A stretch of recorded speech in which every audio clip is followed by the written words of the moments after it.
ششم شعر ای وطن.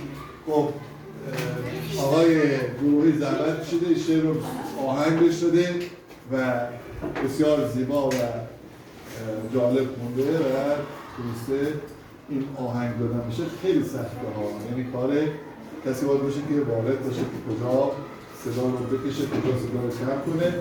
کار بسیار زیبایی انجام داده، مثلا شعر ای وطن که ما وطنمون از همه چی بیشتر دوست داریم دیگه، نه؟ برای وطنمون حاضر جونمونم چرا کنیم بچه ها؟ فدا کنیم. خب حالا آقای گروهی شعر رو با هم سبک خودت که گفتی یاد گرفتم بکن با همین.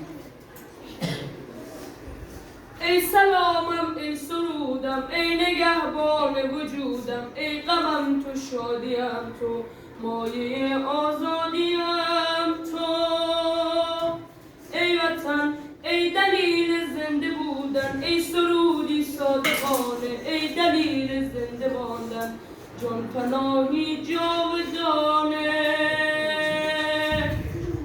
ای وطن همچو رویش در بهاران همچو جان در هر بدن مثل بوی عطر گلها مثل سبزی و چمن ای وطن مثل راز شعر حافظ مثل آواز قناری همچو یاد خوشترین ها همچو باران بهاری ای وطن مثل غم در مرگ مادر مثل کوه قصه هایی مثل سربازان عاشق قهرمان قصه هایی ای وطن ای وطن ای همچو آواز بلندی از بلندی های پاک با غروری با گذشتی با وفایی